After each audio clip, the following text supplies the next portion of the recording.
Right, y'all. It's that time again. Listen, I'm super excited to be here. I'm watching this stream. The live stream should be kicking in momentarily, and we'll be live on both Facebook and on YouTube for our listening audience. Super excited for those of you that are going to be joining us tonight for this amazing conversation. As you all know, we are 83 days away from what? Election Day. That's why Columbus Black is hosting the countdown to Election Day 2024. I'm super excited for this opportunity because of the fact that this is such an important, and as many have been saying, consequential election, right? That's ahead of us. So the goal here, as many of you all know, ColumbusBlack.com has been around for 19 years now. For those that don't know, now you know, right? It's been 19 years.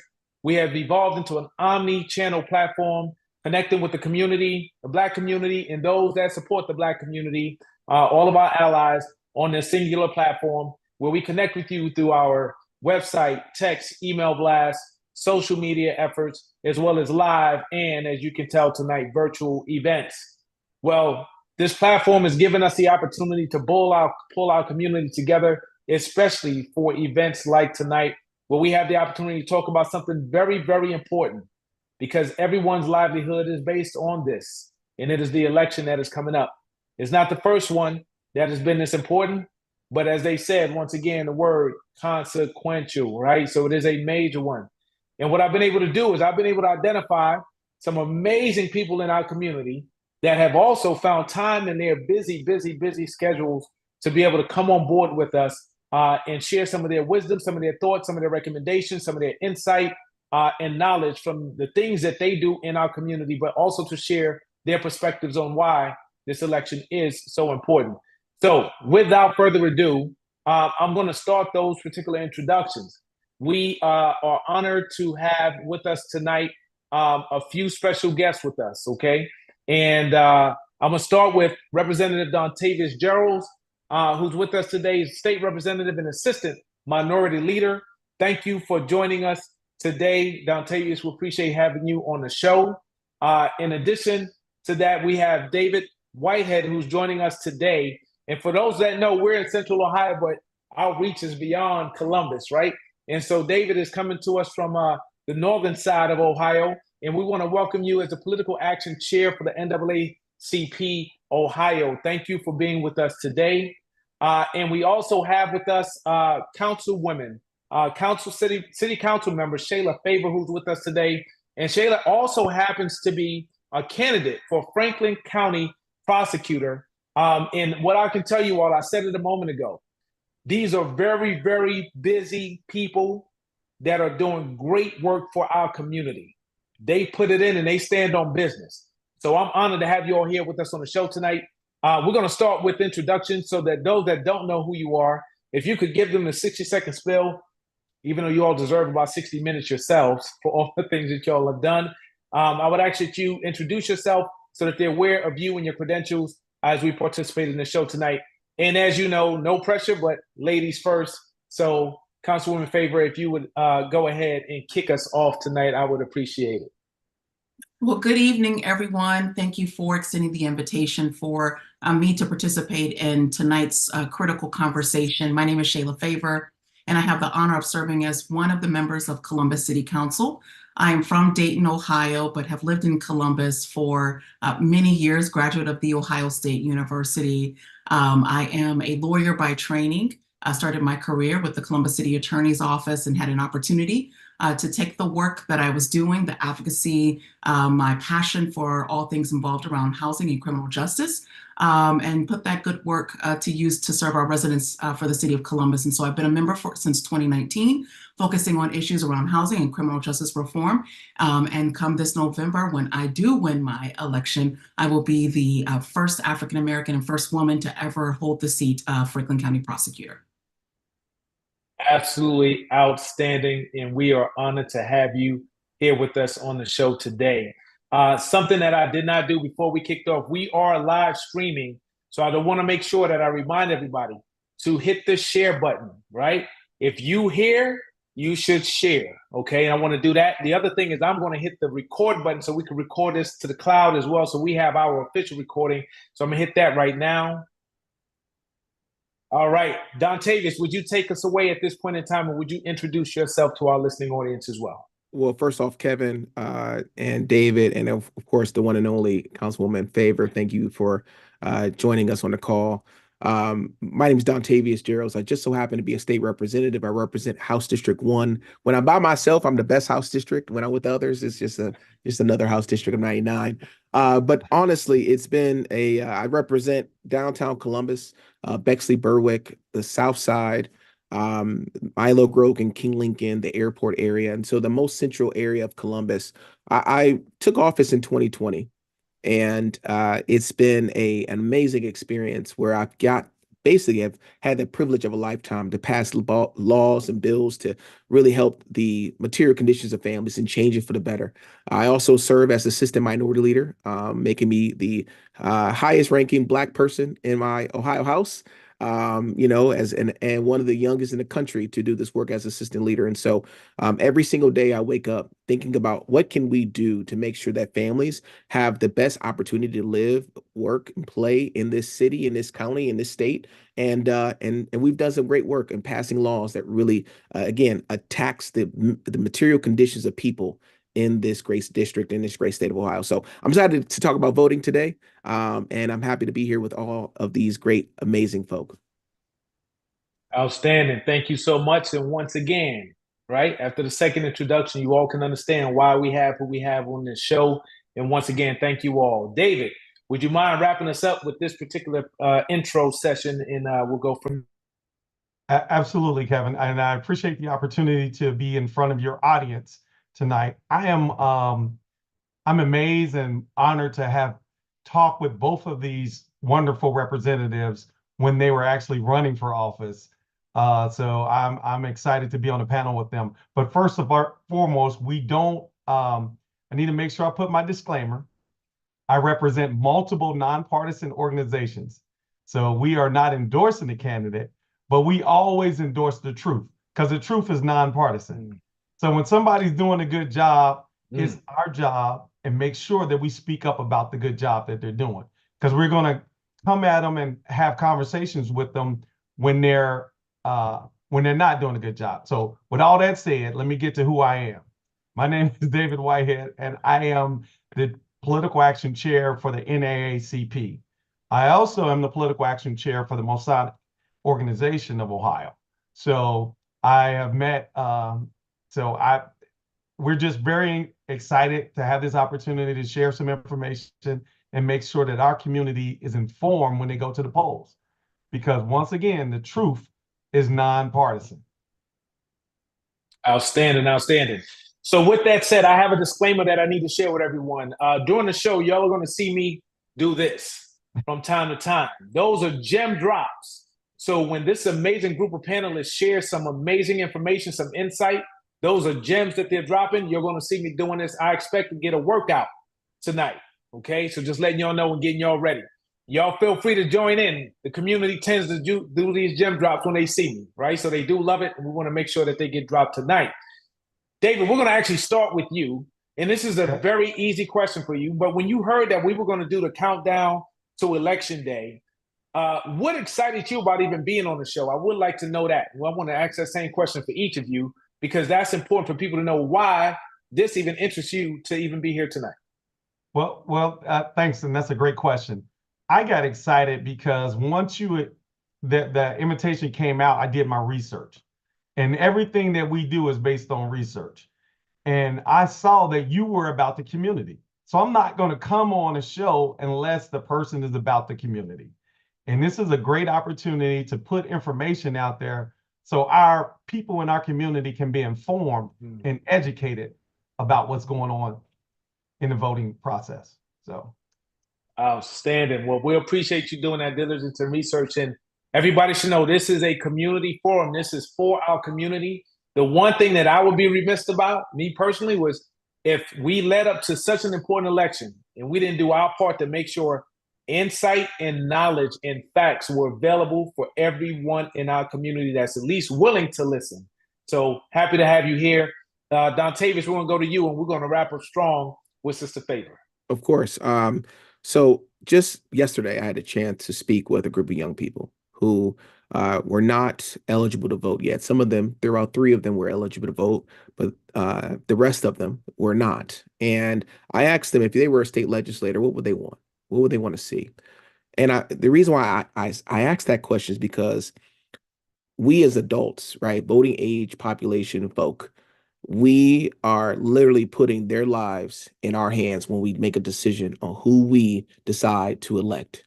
And our young people have to be at the center of why we are engaged and active in voting. And so for me, I don't have time to waste. We have to talk to every single adult, every single person who's of voting eligibility to tell them that it's not just your future that we're talking about, but it's these young people's future, right? Because they're not able to vote yet. But yet here we are literally speaking for them at the polls. And so I'm here because at the end of the day, the soul of America is on the line. And we have to do everything possible to make sure that people understand how powerful their vote is and how their vote is about legacy building. And so I'm happy to be on, and I want to say thank you, Kevin, really for convening these opportunities every Tuesday, because at the end of the day, we have to be involved if we want to change the conditions of our communities. Outstanding. Thank you so much for sharing that. And one of the great things about having you in your position, especially at your age, is that connection to our youth, right? That's a priority and a focus. And thank you for your leadership there. You hit it at all spectrums, but that connection is so important. So thank you also for being here today. And Councilwoman Favor, would you mind sharing when you heard the opportunity? And I appreciate each of y'all because y'all know we're moving fast, just like the whole campaign is. And this was short notice. Everybody needs to understand this was short notice. Hey, this is what we're about to do for our community. Can you do it? And in the midst of these busy schedules, y'all jumped on. So, Councilwoman Favor, what excited you as well about the opportunity?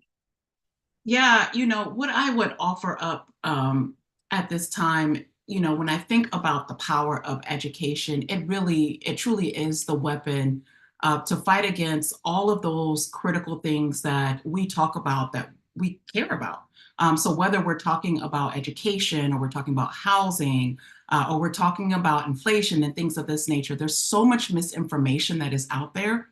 And when I think about how our communities are grappling with so much right now, the only way to change that is through becoming civically engaged. When I think about the opportunity that the state of Ohio has right now, let's just take the national election off of the table and talk about the reality that we have the ability to secure the Senate. We have the ability to flip our Supreme Court. We're the only state in the union that has the ability to do that. And then if we think about all the ballot down races that literally the decisions that Representative Jarrells makes and the decisions that I make, you feel those decisions the next day.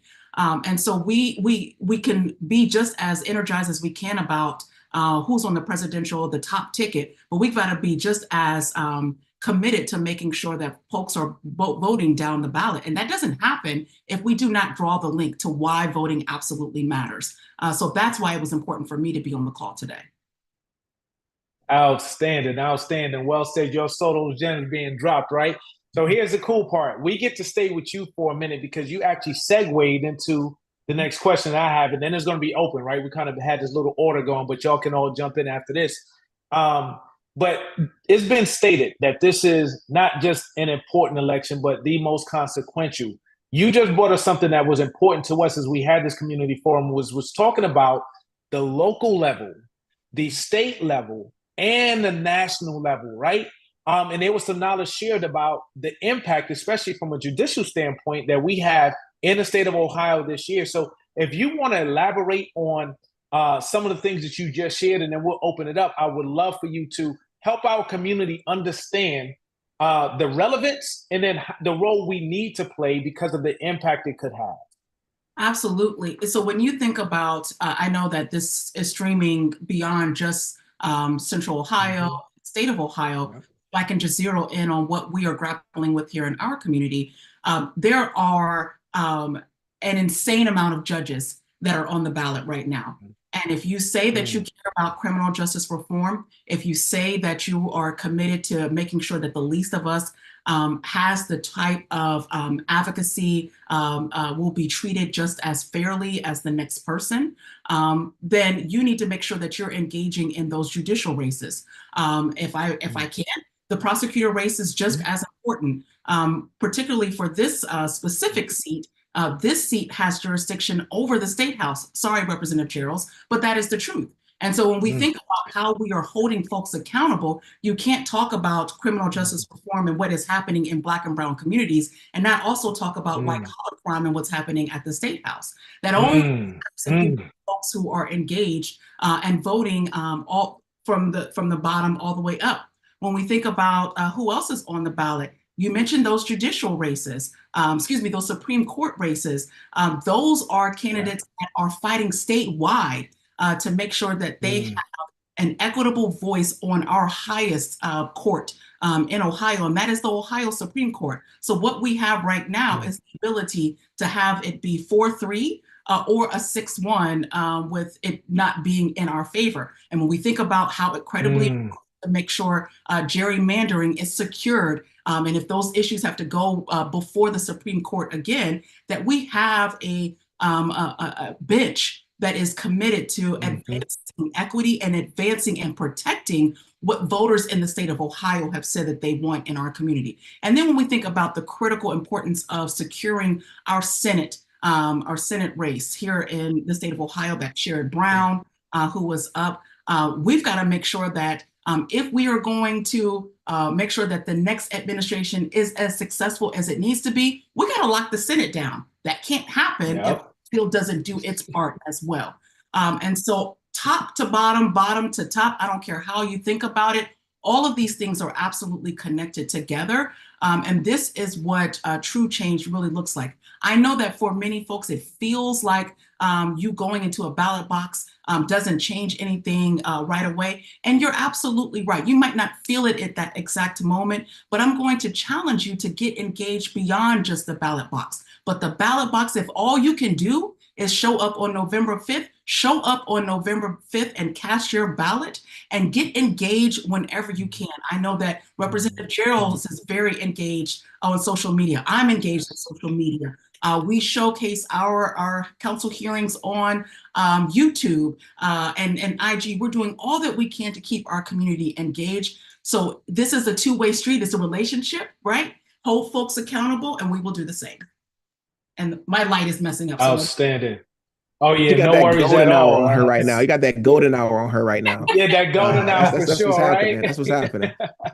If I can go in as well, and everything that Councilwoman Favor said is exactly right. I mean, from the top of the ticket to the bottom of the ticket, every single race that we are going to be voting on is incredibly important. And I'll bring up one piece that I think is very important for us to talk about is the Citizens Not Politicians ballot initiative. And essentially, for folks who don't know what that is, also known as CNP, and this Friday, we're going to be actually seeing some ballot language that's going to be that folks are going to be voting on in November. And essentially, our legislature, Ohio legislature, is gerrymandered. And what do I mean by that? It is essentially, we sit at approximately about a 54, 45, difference between Republicans and Democrats, right? And we are typically known to be a purple state. So we're a swing state. And so winds can change. Obama won Ohio in 2008. And then Trump won Ohio against Hillary, and so I say that to say we kind of ebb and flow depending upon our political views and values at times. Well, what happens is when you have gerrymandering, it means that we have legislated permanent, particular political partisanship in certain districts. And in this case, I'm a Democrat. We have about 32 House members in the House, and only about six that are in the Senate out of 33, right? 32 out of 99. And the truth of the matter is, the state is not reflective of the state's reality of perception attitudes. And so the Citizens Not Politicians will give the power away from the politicians to create the maps, to citizens, so that they can create more equitable maps so that the voters' voices are reflected in the Ohio State House. Why does that matter? When we're talking about issues like lead poisoning, right? That impacts Black and brown people at just high numbers, affordable housing, property taxes. Everybody talks about property taxes right now, right? The truth of the matter is these policies, when we vote on them in the state house, they can literally change your material conditions overnight, as Councilwoman Favor said. But if we don't have the ability to build consensus in our legislature, these important issues that impact you on your day to day will never see the light of day, will never get passed in the law, will never have a debate on the floor, and thus you will suffer as constituents, as residents, simply because we don't have the type of bipartisan support and coalition building that we should have, because we are a swing state. And so the CMP gives us the opportunity to right the ship, if you will, and really create what I believe is more equitable districts so that residents feel heard and those voices are reflected in the state house. Kevin, if I could just tap in right. Outstanding. Yes. I apologize, David, but Representative Jarrells hit a very critical point here. I always say Ohio is not red, we're rigged. And so the opportunity is there for us to really change the dynamics of this state. This is so important because gun violence is all the rage. We're talking about it in every single major city in the state of Ohio. Yet and still, there is the outcry for cities to do something about said gun violence in your communities. Well, the problem being that me as a council member have passed common sense gun legislation and have been preempted by the state house. That's where Representative Jarrells works, not I'm sorry. colleagues, but his colleagues who are our state is gerrymandered in such a way that it doesn't accurately reflect what the most populous cities and what Ohioans say that they want, which is common sense gun legislation, right? So that's why this is so critically important, that you've got people on the ground that are doing the work and are hearing the outcries from residents, but yet and still we have a legislature that is not upholding their end of that bargain, right? And so they have the ability to preempt what local municipalities like a Columbus or a Cleveland are doing to address the issues that their particular community is facing. That's why you've got to get engaged with that specific issue about it. There we go. And I feel like that was a softball, David, right there. That had to be a softball right there. Yeah, it actually is, because I'm gonna try and bring the whole civic education all together, because both of them just did a great job breaking it down. But if you think about the legislative, the judicial, and the executive branches of government, we have gotten too focused on that executive branch. As Dontavius said, the legislative branch is crucial. And that's why you have to focus on the people that are making the policy. But we can't forget about the judicial branch, because if you remember, the gerrymandering was, the lines that were drawn were made and determined as unconstitutional. They kicked them out. So they just wrote another one just as bad as the other one. So you would have to pick up what was the lesser of the evil. All of them that they did were multiple times. It was 3 times that they did it, and it was just terrible each time. So we had to go back, because we didn't have enough time before the election, and use the one that was just as bad as the one before. So all that together, we have to understand that who controls the money, who controls the policy. When we start talking about the judicial group with the prosecutors, that judicial group is in control of the budget in most counties in regards to how funds are allocated to either the jailhouse or to the prosecutor's office. That fund is coming through that judge that's in charge. So we have to remember that every election matters. We can't just jump to one or the other. We got to vote on all of them, and we have to be all in. And at the NAACP, at our national convention, we did a boot camp ahead of time. And the boot camp was focused on these down ballot races. So in Ohio is designated as one of the 19 critical states for down ballot races. And we have to make sure that our community is informed and engaged. So anytime I got a chance to come out here and talk about it, Yeah, talk about it. that's right. That's right. Hey, Can I go ahead. can I Yeah, add something? yeah. Jump on So in. just real quick, and I think it's really, I understand too for constituents that our ballot is typically is very long.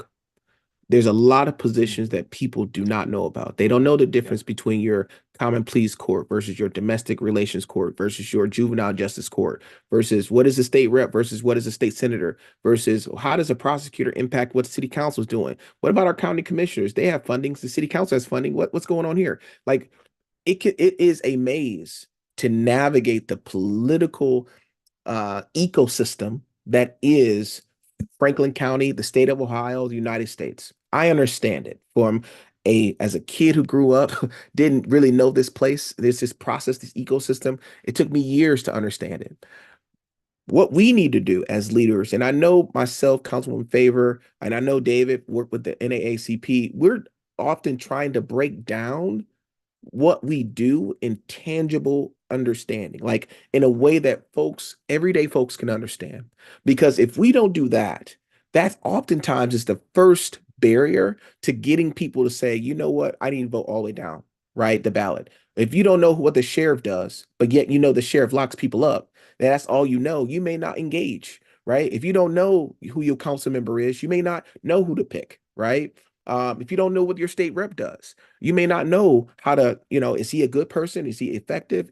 Right. And so much of the onus, right? A lot of it's on us, but a lot of it is also on the community. So we can come together to say, here's how we're going to teach civics, right? Because I don't know about y'all, but back in the day, we used to have civic 101 in high school. Like we used to have it in, I'm just a bill, sit on Capitol Hill, like we used to do all the things, but we have gotten away from that and it's become an elective. And one of the things that I'm looking at in the Ohio legislature is how do we build civics as a requirement so that we're teaching our young people how to be civically engaged early so that when they become a voting age, they know how to navigate this ecosystem that can be very unwieldy. All right. So I think that's a great entree into the next question, which is really around tips and tricks around voting. And what I mean by that is based on your experiences, which you have seen, knowing the climate, knowing how important it is for people to actually, one, come out and vote, two, get their friends and their family members to come out and vote, right? And everybody doesn't have to wait till election day, right? We have early voting, but before then, we got to make sure everybody's registered. And there's some things that are happening to keep people from being registered. So as we get into the meat and potatoes of how do you prepare for this situation properly and make sure it actually happens, what are some of the things y'all have seen, y'all have learned, and y'all want to share that will help people mobilize to actually do the work, not just cheer, but actually do the work and vote? Open ears. Anybody can start. I'm gonna start off here, and then, gentlemen, you just hop in. The first thing that you have to do is check your voter registration. There has been an intentional effort to purge the voter rolls, in the state of Ohio. Just last week, gentlemen, correct me if I'm wrong, at Mass, there were several folks that were purged. And so I implore everyone, even if you voted in this last primary in March, to make sure that your voter registration is valid before you do any and everything. And I know that it might seem hyperbole because people say it all the time, but if your vote wasn't so powerful, there wouldn't be so many intentional efforts to make sure that certain people don't have access to vote. We are seeing instances very much akin to when we were fighting for the right to vote in this country, and that level of resistance for people to be able to vote. And so there's got to be something valuable there, right? And so if you just take that alone, that should incite you enough to get out there and make sure you check it, educate yourself, and bring 5 more folks with you. That's a real one. So that's the step. That's step 1. That's where we start. Right? Well, okay. Well, let me add some numbers to that. July 23rd is when the purge happened. it is not traditional for them to purge people before election. It's normally after election. This is probably one of the rarest times that they've ever purged people before the election. And we're talking about 188,000 in Ohio. So depending on what county you're in, you may have bigger numbers than the other. What we have been doing is we did a partnership with vote.org where you can go on and you can check your registration. It'll link you to an address change. But what's more important is it will send you reminders of dates. So that's the crucial part, because people register and then forget to go vote. We got to make sure we finish the process. And Councilmember Favors, and I think you're a prosecutor candidate this year. Sorry, I got to get it out. Okay, so what you said earlier was very important, and we can't skip over. Misinformation. There's so much misinformation out there that are deliberately trying to get you to not vote, telling you can go with the wrong identification. We know by now what the identification is necessary in order to go vote. You need valid driver's license or state ID. We can find people now that have resources to help you get those identifications so that you can make sure that you're registered and able to vote. So that has to happen. We have to get in front of that. And then you got the disinformation people that are deliberately giving bad information. So there's a difference between misinformation, people sharing stuff that's wrong, but they're not deliberate about it. But the disinformation is one of the things that are crucial in stopping our people from voting, where they're getting bad information. They're getting like all these candidates suck because they're getting bad information about the candidate that is really not true. And they just don't go vote. So we have to make sure every time we see it, we're speaking up about it. We're speaking in terms of the truth, because once again, the truth is nonpartisan. All right. Thank you That's very facts. much. Yep. That's facts. All right. So I guess a couple of tangibles too, in addition to everything that my two illustrious panelists have talked about. Making a plan to vote is very important. One of the changes that we made, the legislature made, unfortunately, is we used to have Monday voting. And unfortunately, that Monday has now been removed. We only have 2 weekends of weekend voting. And both days, correct me if I'm wrong, David, they both end at 4 o'clock. And so, for families, if you're working Monday through Friday and you don't have the opportunity to vote, I mean, there are some evening voting times in the later parts of early vote. But the truth of the matter is, if you can't make it to early vote to cast your ballot, and you got to make a plan on that Tuesday to vote. And so really sitting with you and your family, because it's not just you voting, it's your family, entire family voting, right? But making a plan, that's very important. If you're deciding to do absentee, we have some new rules around when absentee ballots have to be submitted. You can't just walk up with your absentee ballot on election day and hand it in, right? And so understanding those dates for when those deadlines are, making sure that you understand that you might be waiting in line during early vote. And so you may want to take yourself some water, because we used to be able to give water out to folks as they were standing in line. You can't do that no more. And so unfortunately, and again, I work in the legislature, I'm fighting on my people every day. But, the truth of the matter is we have to defend and fight for things, or let me rephrase, block and tackle bad policies. And bad policies have been passed in the Ohio legislature that prevents organizations like the NAACP or myself from giving out water as you're standing in line to go vote. And so the truth of the matter is, you may have to bring a little lunchbox or some water with you as you're standing in line. And so making a plan is so incredibly important. The other piece is research the candidates that you want to vote for, right? Understanding who, I know our very illustrious is running for Franklin County prosecutor. Look her up. She got a website, right? She got issues. If you want to ask her questions, trust me, she's accessible and available. And so, look up the candidates. I am running, right? So it's, look me up. right? Look at every bill that I've introduced. I introduced 14 bills, right, on a variety of different things. And so, I just think the more confidence you have before you get to the voting booth, whether on November, during election day, November 5th, or before, you are going to have the confidence to push every button you need to push on behalf of your family. And so that plan is so incredibly important. And there are a lot of resources, nonpartisan and partisan resources at your disposal to help you figure out who is the best choice for you and your family. Well said. I think in regards to the plan, and there was a bunch of takeaways, a bunch of gems dropped, as y'all could see during that last segment. That question opened up the door that hopefully can help everybody out. But a few things that I definitely heard from there is you need to make sure that you're registered. Confirm that, right? You want to make sure, you want to know where you're going to be voting. You need to have a plan and a strategy around this, not just for you, but those at least five people that you're going to take with you, right? Or go vote together. I think just like we all plan these days, we know that, and I believe the date is so registration ends, I think, on the 7th. October 7th. Early vote, October 7th, right? Early vote October begins 7th. on October 8th, right? Early That's vote correct. begins on the 8th, right? And then it runs from there. So the thing is, y'all, you can get ahead of this thing and just look at your calendar and say, this is the day. This is your strategy plan. This is the day that we're going.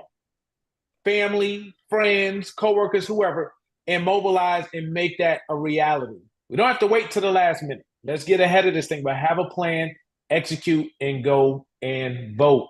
Be mindful of the information that's being shared as well. And facts, there's all the real facts you can find online, not on social media. I mean, like, you can go to a page, right? And you can find the facts and the details. Make sure you're getting your information from the right place. And if something doesn't sound right, fact check it. All right.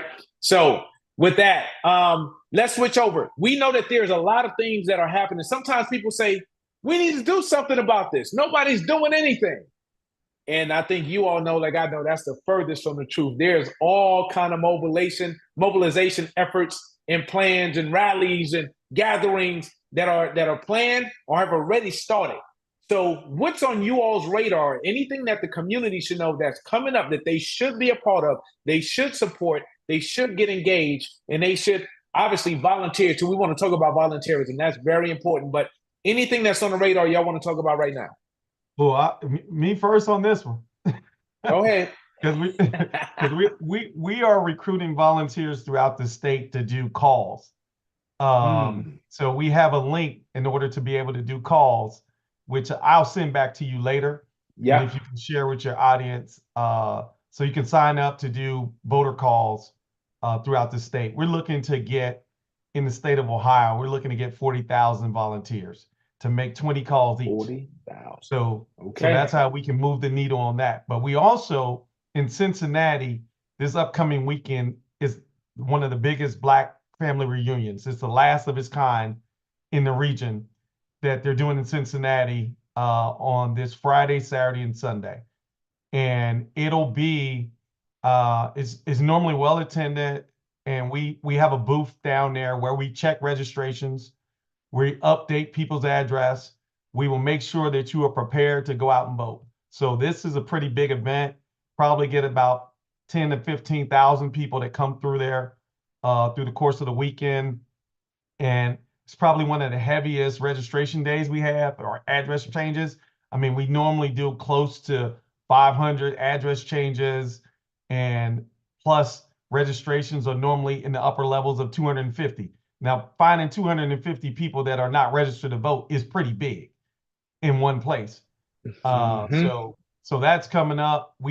I'll have forums throughout the state going on. So I'll be contacting these illustrious panelists that are on here to see if we can set up dates to do some community forums. If your candidate doesn't make it, that'll be a time for you to express your views.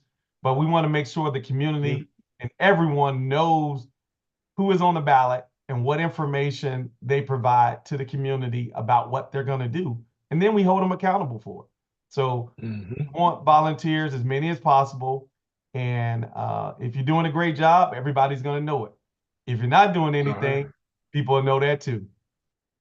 All right. We'll get that link. We'll definitely share it, not just in the threads, but we'll do it through our email blast when we do it in case you missed it for this video.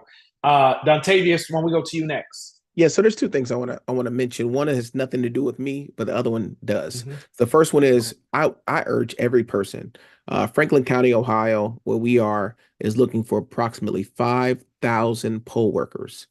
Poll workers, poll workers, poll workers. You can actually get a little chump change. You get some money, right? About a little bit, about $133 if you work on election day, about $80 for the training itself. So, which is a good amount.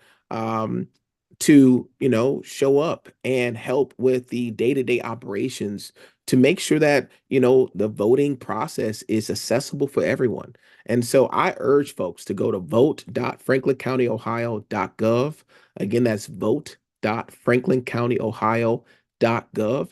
And if you're interested in becoming a poll worker, it is a great opportunity to get involved and really show not just you, but your family how to begin to use their voice and their perspective to be in the room where people are casting their vote. But I also want to, on the other side, I want to invite everybody on October 26th. That is a Saturday. That is, in fact, that is the first Saturday of early vote on the weekend. We are working with a number of different partners with MPHC and groups and all the fraternities to do a Black Men Vote rally. And it's not just a rally, but it's a march to early vote. And it's going to be at the Franklin County Harmony Center. It used to be called the Northland Performing Arts Center before the county bought it. And I'm really excited because the truth of the matter is Black men, this election cannot sit out. We know in last year in issue one, for folks who don't know, was the issue that we passed in Ohio that essentially codified in our Constitution the rights for women to have control of their bodies. Black men were the highest level of voters across Ohio. Black men showed out for women. Black men showed out for women, right?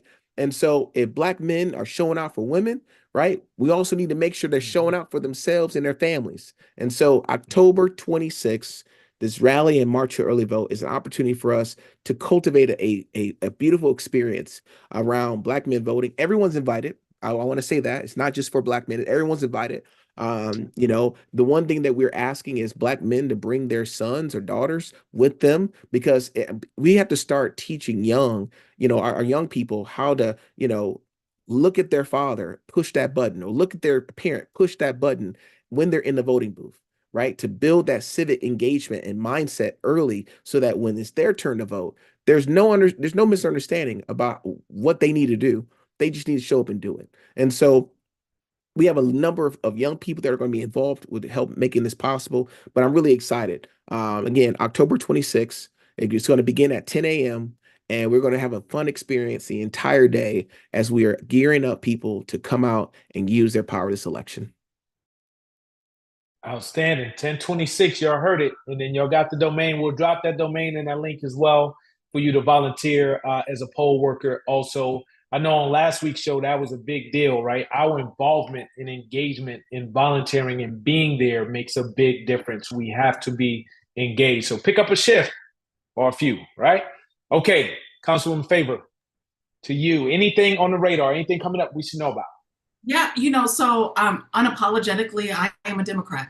So every weekend, Saturdays and Sundays, there are opportunities for you as a citizen of this community to come out, knock doors, talk to voters, learn all of the issues and ways you can get engaged in this process. I say this all the time, that there is no one that has the ability to sit this election season out.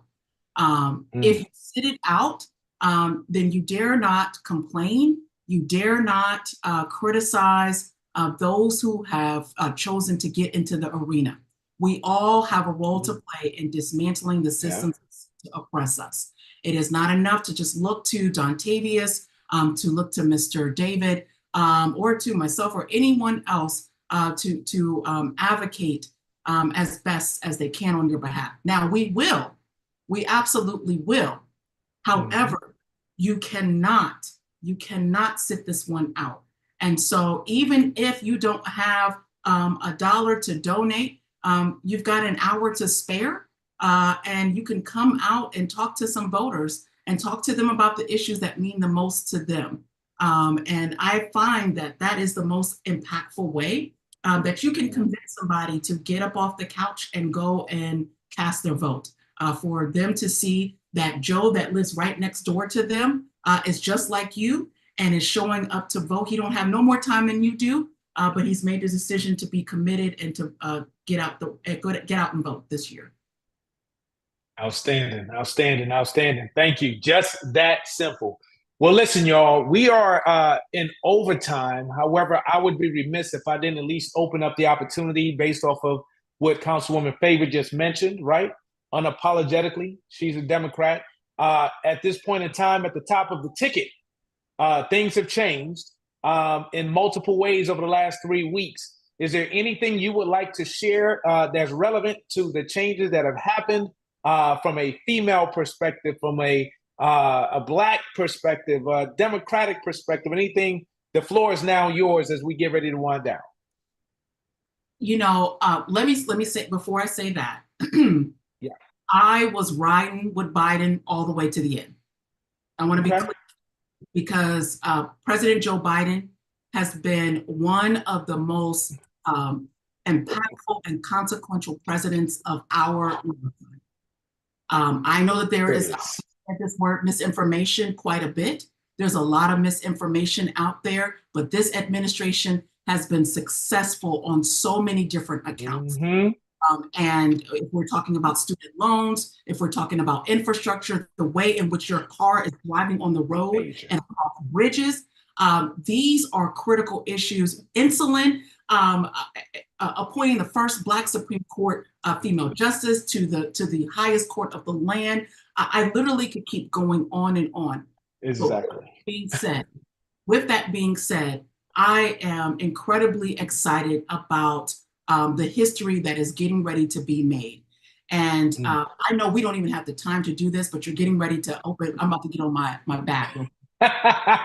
Well, the floor is yours. At the end of the day, we have to learn to tune out the distractions that are happening all around us and look at these candidates straight on. Now, I know that we want to go into name calling and we want to talk about people's crowd sizes and things like that. No, let's look at the facts as they are right now. We are talking about someone who was a prosecutor. She was the attorney general in her state. She was a senator, and she has now been the vice president of the United States. Vice president of the United States. And she has handled that job, although she was not dealt a fair deck. The media did not paint her as well as they should have. She was out doing work for these last 3.5 years. And so when people are talking about, well, where she just came from, no, she has been doing the work, serving her community, serving her state and this country for well over 20 plus years. So I'm looking straight at those facts right there. And the way in which she has reinvigorated this ticket, the way she has reinvigorated this party is something to be studied. There has not one presidential candidate in history that has raised the amount of money that she had in just 24 hours. And from there, it has been this snowball effect of various different constituencies coming together, whether we're talking about cats for Kamala, or we're talking about couches for Kamala, or we're talking about Black men for Kamala, or white dudes for Kamala. We see people activating in their own places and spaces, and with people that are close to them and advocating in the way that reaches those individuals. That's not racism. That is activism in a way that speaks exactly to what you need to hear as someone who has been through the same struggles as you. And so that is to be applauded. Right? We are just, 3 weeks in to this announcement, 1 week in to Governor Walz being named as well, which is his credentials are just as exciting and just as dedicated of a public servant to this country, into his state, into his community. And so that is something to be excited about. Representative Jarrells and I both are delegates. And so we are preparing to go to Chicago. I'm leaving on Sunday. I've already happily casted my vote in support of Ms. Harris and Mr. Same. But this is time for change. And as a Black woman who has been in the public life, we know the challenges that she's going to face. She will be questioned at every term that she can. But now is the time this country is ready to see a different type of leadership. And she's matching the energy of the other candidate. Seen that. Yeah. So if you can't tell, I'm a little excited. Just a little bit, y'all. Hey, hold up. But she dropped so many gems in the midst of that excitement at the same time, y'all. That's what I'm talking about. Outstanding. Well, we're excited for you to be going to Chicago too. I'm super excited about it. Can I squeeze in this nonpartisan piece on this? Yeah. Go ahead. You go ahead, and then we'll wrap up with Dontavius. Okay. Just real quick. What has not changed is the policy separation. The policies that were being discussed by a former president are not in line with those that benefit my community. We need the Department of Education. Black folks have had rises in middle income by having government jobs. So if you cut government jobs, who is that affecting? That's affecting people that look like you and I. If you break up unions, now all of a sudden you got problems with employment opportunities. You got problems with wages. So being the person, the nerd that I am, that has read all 920 pages of Project 2025, we can break down a lot of things that have been mentioned. And even if said person says they don't know anything about it, the statements that have been made recently reflect that view. So the policies that have been put in place versus the things that have been done during the current administration are total separators. And from a nonpartisan view, I'm just going to say the things that one candidate is looking at doesn't match the things that I need for my community. The other candidate, the things that they're put in place that they're doing now match what I need for my community. So I'm not stating one way or the other. I'm not telling you Democrat or Republican, Independent, Green Party, whatever party it is. I'm saying you need to pay attention when somebody tells you something. And I think what we've heard from Vice President Harris sounds a lot like it matches things my community need versus what I've heard.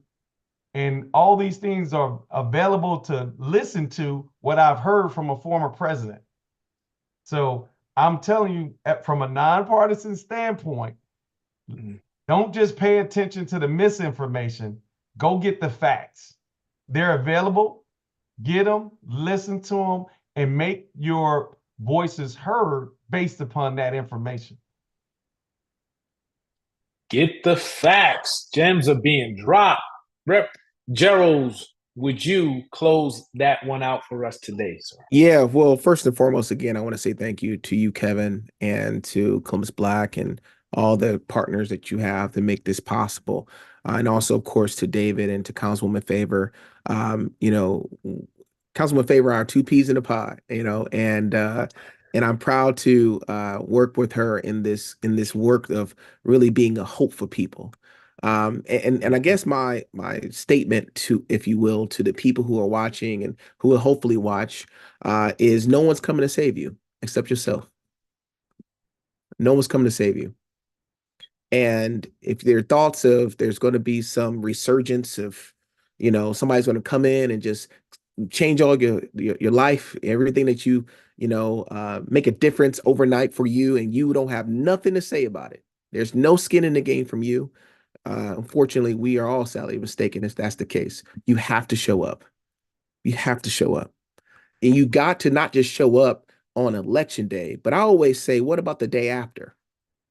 What about the day after? How are you going to continually advocate, not just for your family, but for the families and neighborhoods and neighbors that you have in your community, right? Me and Councilman Favor, we work for you, the taxpayers. You pay our salaries. You pay our staff salaries. And if you don't show up with us as we're fighting on behalf of the neighborhoods and the things that you want to see, then we're just fighting at it alone. And so the work that we are doing every single day is not a one player versus one player. This is about coalition building. And I'm telling you, the net is open, the door is open, as the church said. Come on in, let's do the work together, and let's build an Ohio and a nation that we all deserve. And that is what's at the core of all of this. And so voting is incredibly important. Use your voice, use your power. But the day after, let's get to work for the people of this community, of your neighborhood, of this state, of this nation, so that, no family has to suffer the way we've seen suffering happen, not just today, but even from the yesteryears. And so I'm ready to get to work with everybody on this call. And I'm really excited that this election is really all about hope.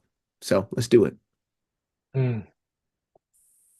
Listen, y'all, I'm dropping the gems because the gems have been dropped on this show tonight. Now, here's the thing. Some people have joined us on the Zoom live. There are other people who have joined us online. For those that are on the Zoom, when I stop the streaming, we're going to stay on for a few minutes just for discussions for those that can stay to have a conversation. Obviously, our panelists may have to go. They're very, very busy, but I want to make sure the Zoom registrants can have that time for us to dialogue if you choose to. For those that are online and watching, I'm going to ask you to do something so very important. It will be hard for me to believe that you didn't take one thing from this conversation and this discussion tonight that was impactful, was insightful, that either inspired you, motivated you, or enlightened you. All I'm going to ask is that you take a moment to share this, because everyone needs to hear what was discussed tonight. At least give them the opportunity and a chance, so they're not dealing with disinformation and misinformation, but they heard some facts here tonight. We need to spread this throughout our community. We can't do it, as he said, right? Can't go alone. And don't expect somebody to come and save you. We have to do that. And remember, we're stronger together as a community. So with that being said, I want to thank you all. Guess what? It is 83 days left. This is the countdown to Election Day on ColumbusBlack.com. It's a community forum. We want to thank you all for joining us. Check us out at ColumbusBlack.com. Join our mailing list. It's free, and that way you never miss out on it and opportunities just like this one. So with that, Councilwoman Shayla Favor, thank you so much for joining us tonight. Don't forget, y'all, she is running for Franklin County Prosecutor, so go out and vote, right? All right, Dontavius, State Rep Dontavius Jarrells, thank you for your participation tonight as well. He is also running, so go out and vote, all right? David Whitehead, thank you very much for joining us today. He jumped into the Central Ohio community, said, I am here. NAACP Ohio, representing right here on ColumbusBlack.com. We appreciate you and your leadership as well. With that, y'all, I'm going to wrap up as I always do. In order to be more successful in your future, you need to understand a little bit more about your past. That's the reason why I'm excited to have these panelists, and I hope y'all just had a blast. With that, I'm out. Have a good one, everybody. For those in the Zoom link, y'all can stay online. We're going to stop the streaming, and we're going to stop the recording in a moment. This is going to be off of the record in one moment. Hold on, stop the recording.